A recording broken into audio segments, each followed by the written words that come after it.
ओम नमः शिवाय। सोमवार का दिन शंकर भगवान को समर्पित होता है। आज के दिन भक्त भोलेनाथ को प्रसन्न करने के लिए विशेष पूजा अर्चना करते हैं। कुछ लोग आज के दिन व्रत भी रखते हैं ताकि शिव जी की कृपा प्राप्त की जा सके। बाबा भोलेनाथ के आशीर्वाद के लिए आप भी सोमवार का व्रत कर रहे हैं तो शिव व्रत कथा को पढ़कर या सुनकर इस उपवास को पूरा करें। आइए सुनते हैं सोमवार व्रत कथा। एक समय की बात है, किसी नगर में एक साहूकार रहता था। उसके घर में धन की कोई कमी नहीं थी, लेकिन उसकी कोई संतान नहीं थी। इस कारण वह बहुत दुखी था।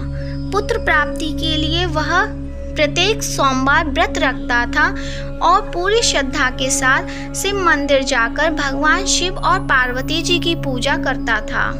उसकी भक्ति देखकर एक दिन मां पार्वती प्रसन्न हो गईं और भगवान शिव से उस साहूकार की मनोकामना पूर्ण करने का आग्रह किया। पार्वती जी की इच्छा सुनकर भगवान शिव ने कहा कि हे पार्वती, इस संसार में हर प्राणी को उसके कर्मों का फल मिलता है और जिसके भाग्य में जो हो उसे भोगना ही पड़ता है। लेकिन पार्वती जी ने साहूकार की भक्ति का मान रखने के लिए उसकी मनोकामना पूर्ण करने की इच्छा जताई। माता पार्वती के आग्रह पर शिव जी ने साहूकार को पुत्र प्राप्ति का वरदान तो दिया, लेकिन साथ ही यह भी कहा कि उसके बालक की आयु केवल 12 वर्ष होगी। माता पार्वती और भगवान शिव की बातचीत को साहूकार सुन रहा था। उसे ना तो इस बात की खुशी थी और ना ही दुख। वह पहले की भांति शिव जी की पूजा करता रहा। कुछ समय के बाद साहूकार के घर एक पुत्र का जन्म हुआ।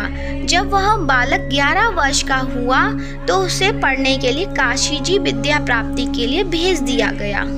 साहूकार ने पुत्र के मामा को बुलाकर उसे बहुत सारा धन दिया और कहा, तुम इस बालक को काशी विद्या प्राप्ति के लिए ले जाओ और मार्ग में यज्ञ कराना। जहाँ भी यज्ञ कराओ वहाँ ब्राह्मणों को भोजन कराते और दक्षिणा देते हुए जाना। दोनों मामा भांजे इसी तरह यज्ञ कराते और ब्राह्मणों को दान दक्षिणा देते काशी की ओर चल पड़े।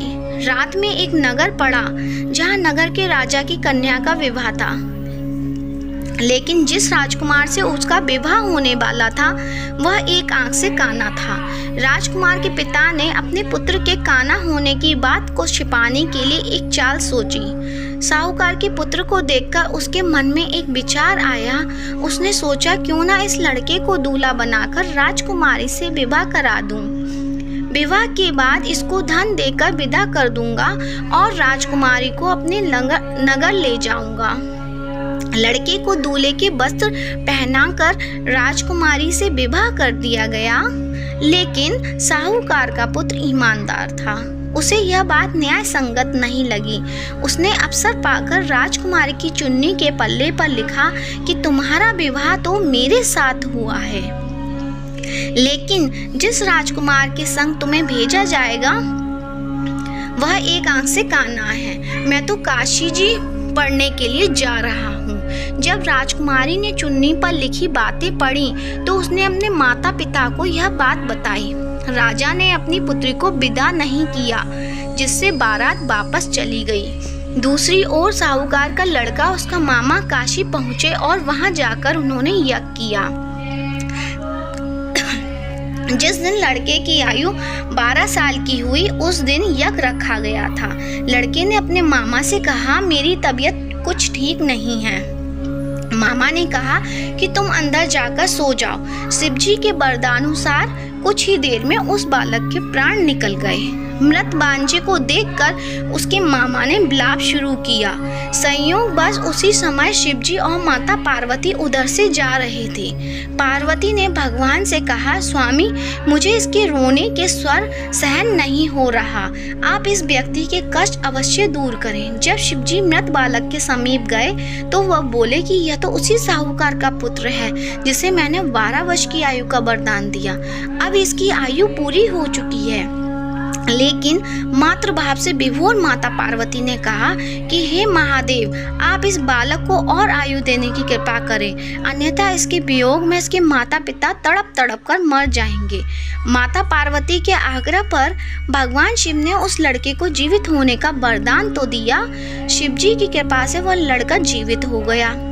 शिक्षा समाप्त करके लड़का मामा के साथ अपने नगर की ओर चल दिया। दोनों चलते हुए उसी नगर में पहुंचे जहां उसका विवाह हुआ था। उस नगर में भी उन्होंने यज्ञ का आयोजन किया। उस लड़के के ससुर ने उसे पहचान लिया और महल में ले जाकर उसकी खातिरदारी की और अपनी पुत्री को विदा किया। इधर साहूकार और उसकी पत्नी भूखे प्यासे रहकर बेटे की प्रतीक्षा कर रहे थे। उन्होंने प्रण कर रखा था कि यदि उन्हें अपने बेटे की मृत्यु का समाचार मिला तो वह भी प्राण त्याग देंगे, परंतु अपने बेटे के जीवित होने का समाचार पाकर वह बेहद प्रसन्न हुए। उसी रात भगवान शिव ने व्यापारी के स्वप्न में आकर कहा कि हे श्रेष्ठ जी, मैंने तेरे सोमवार के व्रत करने और व्रत कथा सुनने से प्रसन्न होकर तेरे पुत्र को लंबी आयु प्रदान की है। इसी प्रकार जो कोई सोमवार व्रत करता है या कथा सुनता है और पढ़ता है, उसके सभी दुख दूर होते हैं और समस्त मनोकामनाएं पूर्ण होते हैं। कथा समाप्त। बोल भोलेनाथ बाबा की जय, गौरा माता की जय। कहानी अच्छी लगी है या कथा अच्छी लगी है तो वीडियो को लाइक करना ना भूलें, और अगर आप नए हैं मेरे चैनल पे तो आज ही मेरे चैनल को सब्सक्राइब करें। धन्यवाद।